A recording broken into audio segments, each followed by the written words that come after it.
Okay sir, di-discuss ko lang po kung paano po tayo mag-adapt ng EAP 110 para ma-adapt nyo sa Omada account. Okay po. So first of all, kailangan po muna nating connect sa EAP, sa TP-Link. Kung ano man po yan, 110 or 225 or kung ano po. So sa Wi-Fi po natin, hanapin lang po natin yung default na SSID niya, which is sa amin ngayon lumabas is this one, TP-Link 2.4. Okay po, so click lang po natin yan para kumonek tayo dyan. Pero make sure po na meron pong internet yung AP na gagamitin nyo. Then pag connected na po, punta lang po tayo sa browser. Yan. Then ano lang po natin, TP-Link, ito po, TP-Link-EAP.net. Punta lang po tayo dyan. Advance. Proceed to TP-Link. So, dito po, default lang po ito. Ang ilalagay natin to, which is admin.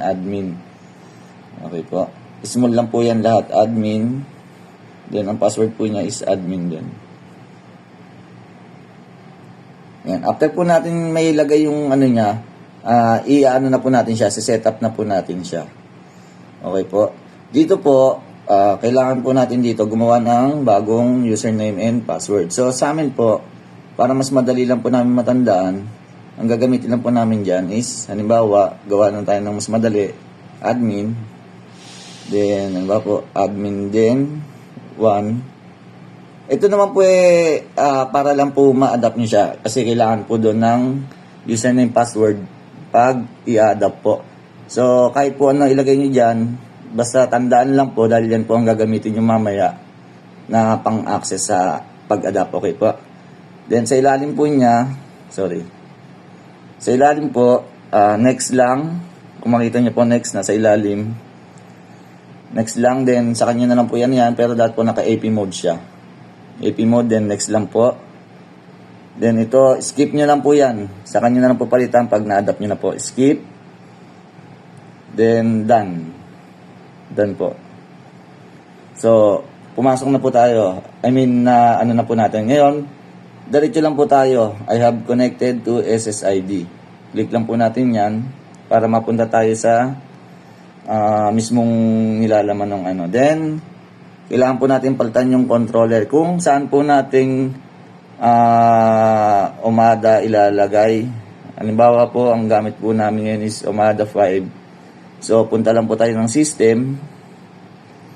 Then, control settings. Kaya po, i-zoom natin. Controller settings. Click nyo lang po yan. Then, sa box po na ito, inform URL IP address. Papalitan nyo lang po yan.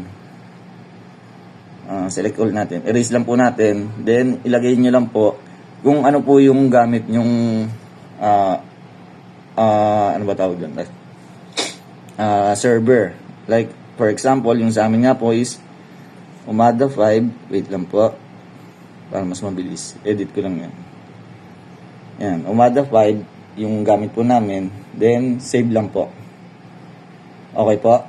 Pagka-save po nyan, pupunta na po kayo sa kung ano man po gamit nyo, computer. Then, doon nyo po ipapasok na yan. I-adapt na yung EAP na ginawa nyo po. So, sa susunod po na video, papakita ko po sa inyo kung paano po mag-adapt gamit na yung mismong server nyo. Okay po? Sige po.